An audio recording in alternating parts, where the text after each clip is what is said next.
Hello friends, तो आज मैं आपके लिए फिर से एक नया वीडियो लेके आई हूँ और ये CC4 का लास्ट वीडियो है। कॉमन कोर्स 4 जो है हमारा CC4 जो हमारा लैंग्वेज पेपर था इंग्लिश का, इसका ये लास्ट वीडियो है। क्योंकि ये सेक्शन हम लोगों का जो सिलेबस था उसमें 4 ही सेक्शन थे और 3 सेक्शन का आपको जो एग्ज़ाम है वो रिटन एग्ज़ाम है, मतलब कि आपको लिखना पड़ेगा। मैं बता दूँ कि 100 नंबर का एग्ज़ाम होगा और ये पूरा पेपर आपको लिखना है। बस 2 ही पेपर में आपको जो है MCQ देना है, जो कि CC5 और CC6 में आपको MCQ देना है। और बाकी आपको IVS में जो है IVS में साइबर डिफेंस में भी आपको जो है ऑब्जेक्टिव देना है। लेकिन बाकी सारे जो होंगे आपके वो सारे आपके लिखने वाले होंगे, आपको लिखना पड़ेगा। तो ये जो मैं आपको बता रही हूँ, ये जो आपका सेक्शन 4 है इसमें आपको जो है ओरल एग्ज़ाम होगा। आपको पूछा जाएगा सवाल, तो कैसे पूछे जाएंगे, कैसे सवाल आएंगे और कब होगा ये एग्ज़ाम, मैं आपको सब कुछ बताने वाली हूँ इस एग्ज़ाम में, इस वीडियो में। और सेक्शन 3 तक, सेक्शन 1, सेक्शन 2, सेक्शन 3 तक मैंने पूरा सिलेबस पढ़ा के रखा हुआ है बहुत अच्छे तरीके से। आप उसे देखना चाहते हो जाके देख सकते हैं। तो देखिए सेक्शन 4 में जो है 20 नंबर का एग्ज़ाम आने वाला है। 20 नंबर का आपका जो है सेक्शन 4 जो है ओरल एग्ज़ाम ये होने वाला है। तो 20 नंबर का ये होगा। तो इसमें 3 टॉपिक जो है आपके सिलेबस में ये मेंशन किया गया है। वो क्या था? सिचुएशनल कन्वर्सेशन, ग्रुप डिस्कशन और फेसिंग एन इंटरव्यू। तो जैसे जो मोर चांसेस है, जो ज़्यादा चांसेस जिस तरह के क्वेश्चन आने के हैं वो मैं यहाँ पे इंक्लूड कर रही हूँ, ठीक है। बाकी जो है सबसे पहला बात जो है ये एग्ज़ाम कब होगा, ठीक है। ये एग्ज़ाम कब होगा तो मैं बता दूं कि जब आप एग्ज़ाम दे के आ जाओगे, जब आपका जो है अगर सपोज़ कर लो कि आज आपका एग्ज़ाम है तो आप एग्ज़ाम दे के आ गए, उसके बाद सारा एग्ज़ाम जब आपका कंप्लीट हो जाएगा तो आपको कॉलेज में आपके बुलाया जाएगा। यहाँ ये जो है आपका एग्ज़ाम सेंटर पे नहीं होने वाला, ठीक है ना। सेंटर पे ये एग्ज़ाम नहीं होने वाला, वहाँ पे आपको ओरल एग्ज़ाम का नहीं होगा, आपसे वहाँ पे नहीं पूछेंगे। ये एग्ज़ाम आपके खुद के कॉलेज में होगा और वहाँ पे एक एक्सटर्नल आएंगे बाहर से, एक्सटर्नल आएंगे बाहर से। और जो आपके क्लास टीचर रहेंगे आपके डिपार्टमेंट के वो रहेंगे, और जो एक टीचर आएंगे बाहर से एक्सटर्नल, और वही आपसे सवाल पूछेंगे, ठीक है ना। तो ये जो है आपके सारे एग्ज़ाम कंप्लीट होने के बाद, सारे एग्ज़ाम जब आपको कंप्लीट हो जाएंगे उसके बाद ये लास्ट में होगा।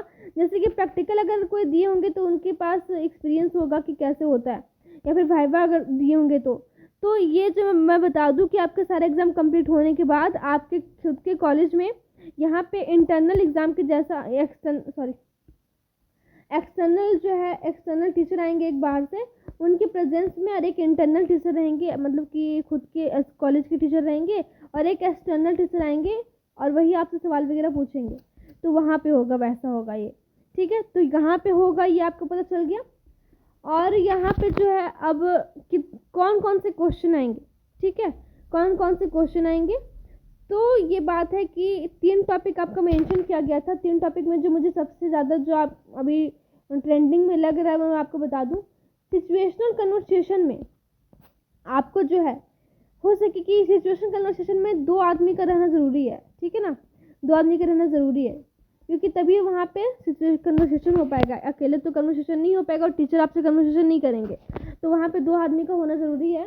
तो क्लासमेट आपके ही होंगे कोई, कलीग वगैरह, तो आपके क्लासमेट के साथ ही आप किसी भी 2 बच्चे को बुला के और आप कोई भी एक टॉपिक दे दिया जाएगा और बोलेंगे कि इससे बात करो, इस पर कन्वर्सेशन करो, ठीक है।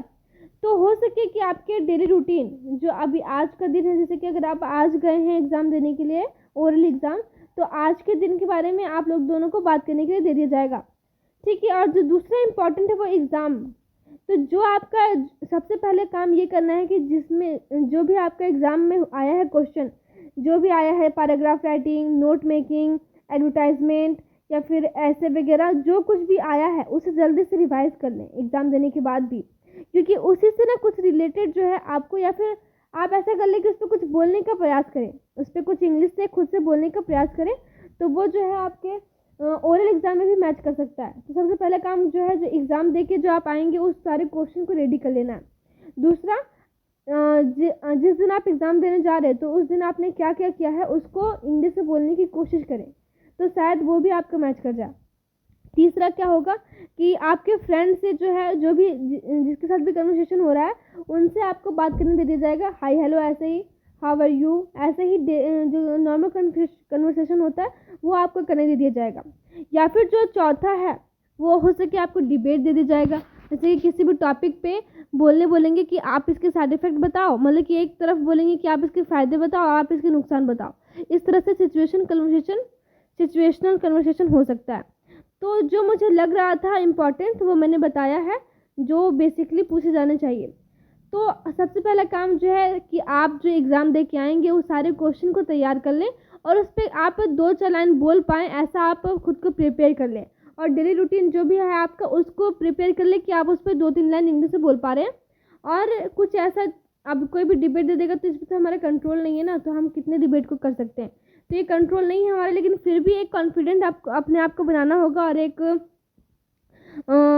एक्सपीरियंस आपको करना होगा, प्रैक्टिस, ताकि आप कोई भी टॉपिक पे कुछ ना कुछ तो बोल ही पाए 2-4 लाइन। या फिर आपको बेसिकली फ्रेंड से बात करने के लिए दिया जाएगा, तो इसके ये आप कर सकते हो कि अपने फ्रेंड से नॉर्मल कन्वर्सेशन कर सकते हो। ठीक है, दूसरा जो आपका है, ठीक है, दूसरा जो आपका है वह है ग्रुप डिस्कशन। तो ग्रुप डिस्कशन में क्या होगा कि बहुत सारे बच्चे होंगे, 3-4 बच्चे, और वहाँ पे आपको कोविड-19 के बारे में डिस्कस करने दे सकता है, या फिर मोबाइल के बारे में कि मोबाइल जो है हमारा इसका सदुपयोग हो रहा है या फिर दुरुपयोग हो रहा है। तो ये ग्रुप डिस्कशन में बहुत सी चीज़ें आ सकती हैं। तो ग्रुप डिस्कशन एक बहुत बड़ा होगा 3-4 बच्चों का, तो इसमें घबराने की ज़रूरत नहीं है। आप अगर 2-4 लाइन भी बोलोगे तो वहाँ पे आपका काम बन जाएगा। मैं बता दूँ आपको कि 3 टॉपिक आपका दिया हुआ है ना, यहाँ पे 3 टॉपिक दिया हुआ है, सिचुएशनल कन्वर्सेशन और ग्रुप डिस्कशन और इंटरव्यू। तो तीनों में से आपसे जो है कोई 2 ही पूछे जाएंगे और उसके बाद आपको भेज दिया जाएगा, आपको जो है वहाँ से बोलेगा कि हो गया आपका, आप जा सकते हैं, क्योंकि 10 × 2 20 मार्क्स के ही है। ठीक है, तो 10 नंबर इससे पूछे जा सकते हैं, फिर ये पूछे जा सकते हैं। और इंटरव्यू में आपको क्या होगा कि इंटरव्यू में आपसे टीचर पूछेंगे, वहाँ पे और कोई बच्चे नहीं होंगे।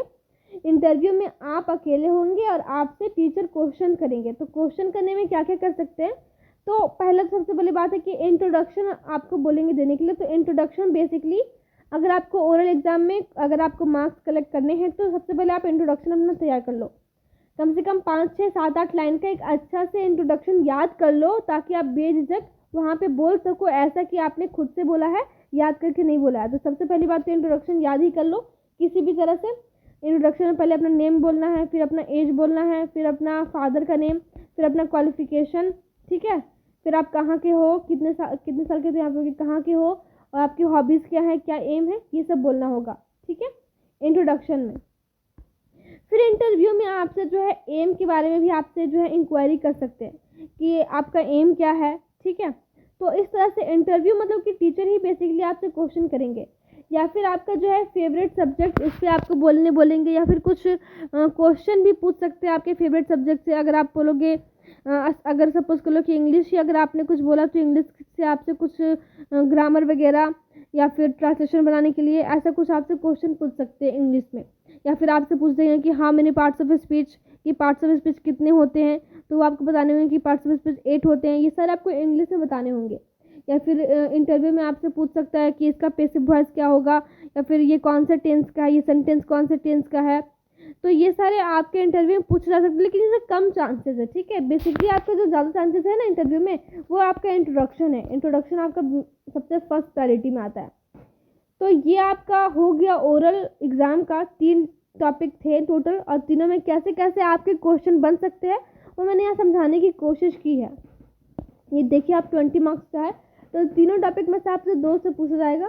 और ये कब होगा, आपके सारे एग्जाम खत्म होने के बाद ही आपके अपने कॉलेज में होगा। बाहर से एक एक्सटर्नल टीचर आएंगे और एक इंटरनल टीचर के प्रेजेंस में आपका ये एग्ज़ाम लिया जाएगा। ठीक है, और कौन कौन से क्वेश्चन आएंगे ये मैंने बता दिया है। ठीक है, और मैंने सारे सिलेबस इंग्लिश से कंप्लीट कर दिया है। सेक्शन 4 भी आज हो गया, तो बहुत बहुत कंग्रेचुलेट आप लोगों को कि आपका जो है CC4 का कंप्लीट हो गया। लास्ट में मैं कोशिश करूँगी कि सेक्शन 1 से सेक्शन 2 के तो इम्पोर्टेंट क्वेश्चन मैंने बता दिए हैं, और सेक्शन 3 से सेक्शन 1 से मैं आपके इम्पोर्टेंट क्वेश्चन का वीडियो लेके आऊँगी। ठीक है, थैंक यू।